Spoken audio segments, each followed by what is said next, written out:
Hey everybody, how you doing? It's Wednesday night and the time is 7:07 p.m. Pacific Standard Time Paul Lewis.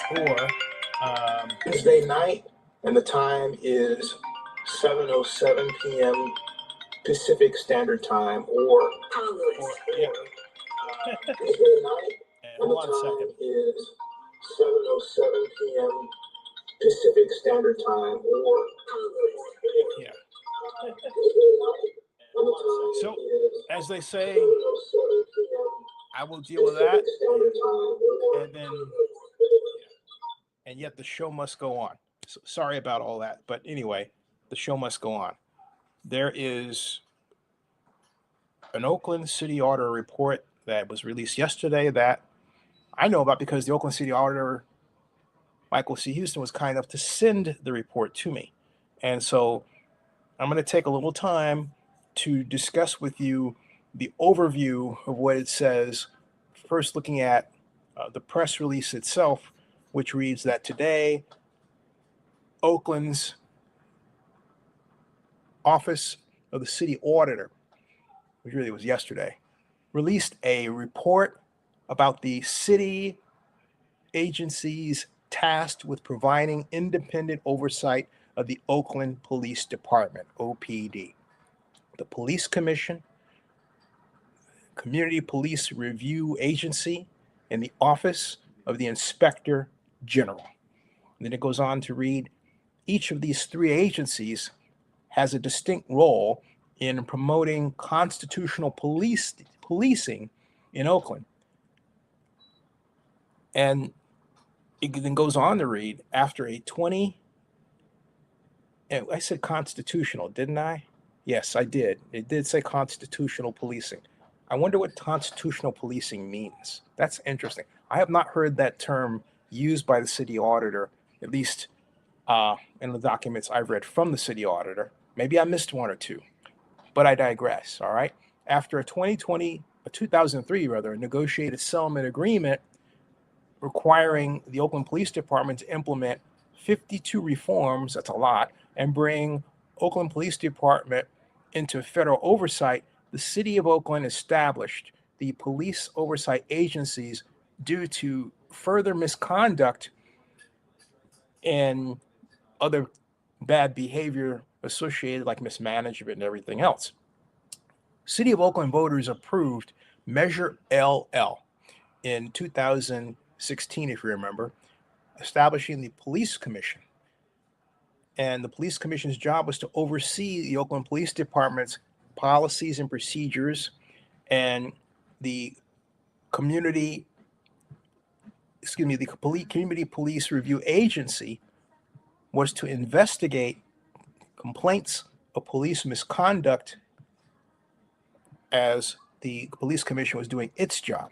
In November of 2020, City of Oakland voters approved Measure S1, which amended Measure LL, expanding the independence, authority, and staffing of the Police Commission and the Citizen Police Review Agency, and establishing the Office of the Inspector General, or OIG, to review Oakland Police Department's compliance with reforms mandated through the 2003 negotiated settlement agreement.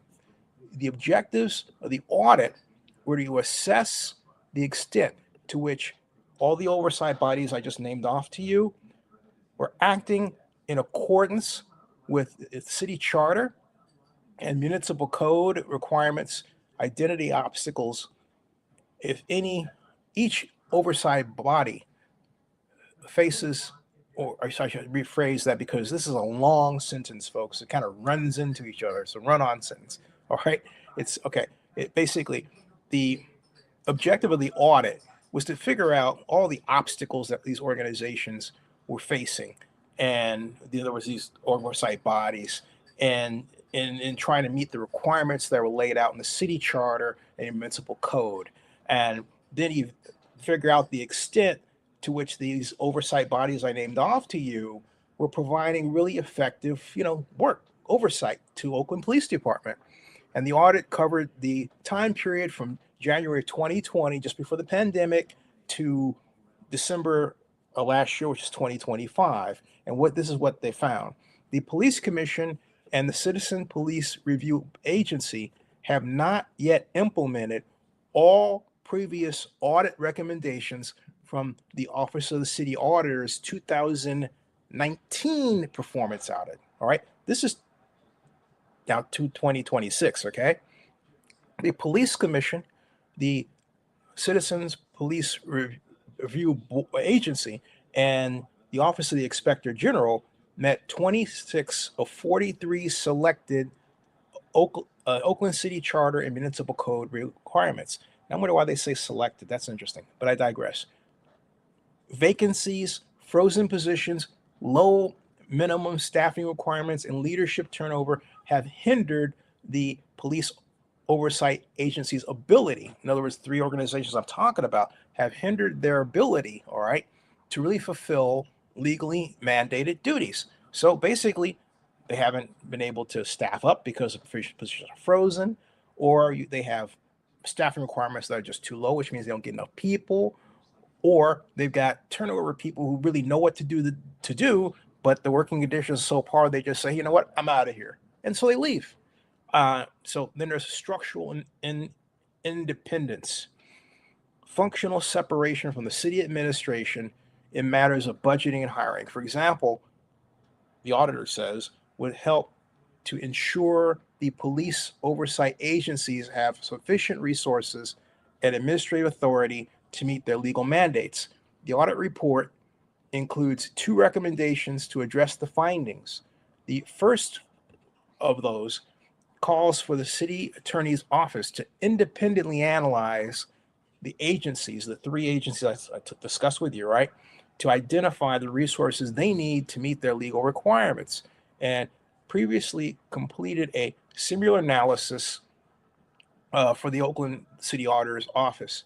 The second recommendation calls for the City Council to adopt revisions to the municipal code and pursue changes to the city charter as needed to resolve conflicts between the municipal code and the city charter to, figure out conflicting language, right? All right. The audit notes that an earlier proposal to revise, change, alter the enabling ordinances following the passage of Measure S1 had been pending the council consideration since early last year, okay? Never hit the council since last year when it was put out there, okay? The Office of the City Auditor says that it will follow up on the statutes of the audit recommendations twice per year as part of its semi-annual audit recommendations follow-up process. The city charter also requires recurring audits of the Oakland Police Commission and the Citizens Police Review Agency by the City Auditor's Office every 3 years. The audit brings the office current on that requirement. And then it goes on to say, it's got more here to say before it's been the last paragraph. The city auditor, Michael C. Houston, reflected on the results of the audits by saying, in recent years, the city has not provided enough resources to deliver on its stated values and principles. Our audit confirms that police oversight is an example of this. Goes on to say that the city and the community have vocalized a commitment to rigorous police oversight, but the city itself has not given enough resources for those agencies, or 3 agencies, to deliver rigorous police oversight. City Auditor Houston added, like many Oaklanders, I was encouraged by the recent news regarding the police department's progress in meeting the terms of the negotiated settlement agreement. The leadership and organizational culture within City Hall, this is the auditor saying this, that contributed to that good news, as well as the collaboration and responsiveness of the Police Commission, the Citizen Police Review Agency, and the Oakland City Attorney's Office throughout our audit process. All of that gives me hope, the auditor says, that the city administrator and the city administration is committed to maintaining constitutional policing. There's that term again, constitutional policing, that residents deserve. Sometimes Michael writes these things, you need sort of like a lexicon. This means that, right? Everything. Anyway, but at any rate, he's so he goes on to write that anyway. The city administration, he says he has hope that the city administration will maintain this, I believe, policing that follows the city charter is what he was really trying to say, that residents deserve, supporting the police oversight agencies with the resources necessary to fulfill their mandates will demonstrate that the city has a proportionate commitment to providing assurance that the constitutional policing will be consistent and ongoing. And they have a full report there, which I haven't gotten to yet. Let me make this observation, folks, after reading report after report after report after report after report after report on this and other related issues in Oakland governance. The biggest problem? The biggest problem is that we take simple issues and simple problems and we get so far down in the weeds of things that are supposed to happen within each organization that we lose sight of the bigger, simpler picture of the problem. And you want to know what the problem is? People who run these organizations, all you have to do is say, hey, you know what? I don't have enough staff. And then there should be just some place where there's a meeting, not necessarily public, but it should be public, where employees are talking about their problems and sort of airing their grievances about what's not happening in departments and what they need. And so that there's a better connection between city staff and the city council and the public, and where they know what the problems are. But also more important, if these meetings are weekly, then at least the public has some idea of how progress is being done to mitigate these problems. It's kind of like in the tech community way back in the startup era, and I'm sure it happens today, although today still is a startup era, right? But I used to have on a Friday, it was like a beer bust. And the focus of the beer bust wasn't really to have beer. The focus was to give a comfortable and relaxing platform for employees working on projects to present what they're working on and ask for help. Okay. This would be a variation of that. All right. Just asking for help is really all it is. This is Michael, love you. This is really complicated. All right. And I think that it loses sight of the fact that people just want to have some levers to push, and ultimately you're giving them to them, right? But oh my God, it's kind of like I have to wade through this thick stuff. It's like all these words. It's like, oh my Lord, it's like, oh, the A into the C and the C to the F and the D to, it's like, man, oh man, I get it. Okay. We have to get to a point we begin to get down to the nitty gritty about what the problems are and then deal with the nitty gritty quickly. And we can do that. But in order to do that, you have to give the employees the ability to fix these problems on the fly. And that's not happening. And the question, and I'm not really concerned with why it's not happening.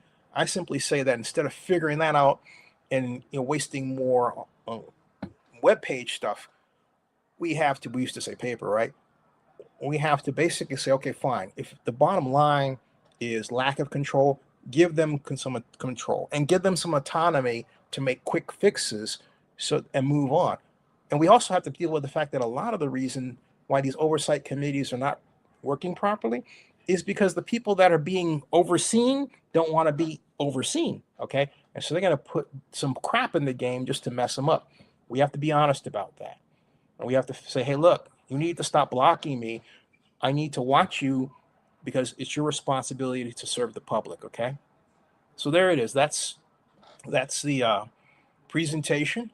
If you go to oaklandnewsonline.com, and I believe I can take you there, you can see over at oaklandnewsonline.com that where you can actually get the full report by the city auditor, okay, and then read it for yourself. It's 41 pages. I haven't read it yet because, hey, look, the press release was enough. I got to be honest with you. I was like, oh, man, Michael's making me mad. He's making me slog through this like shoveling snow, dude.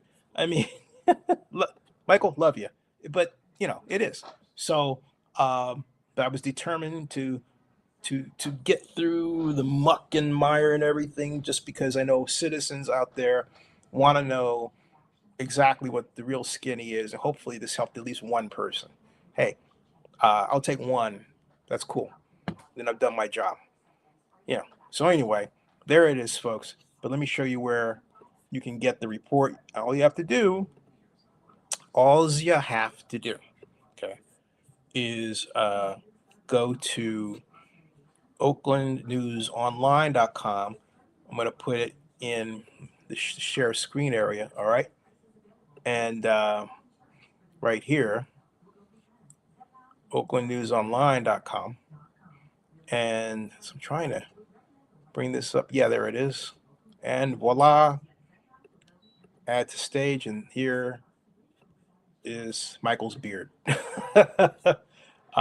Not exactly what I was wanted to show you, but yeah, there it is. Okay, so there's Michael's beard. That's not really where you get it. What I want you to do is when you go up here, all right, and in this article, okay, you scroll down, and right here, you see where it reads right here, Oakland Police Department needs more resources and support, says Oakland City Auditor Michael Houston. Report here. All you do is click on that report, and it'll give you the auditor's report. It'll just, open up, right? That's all you got to do, okay? So there you are. And go forth and, as they say, learn. Contribute to the greatness that is the city of Oakland. Subscribe to Zenny62 on YouTube and bookmark oaklandnewsonline.com. That is this broadcast. See ya.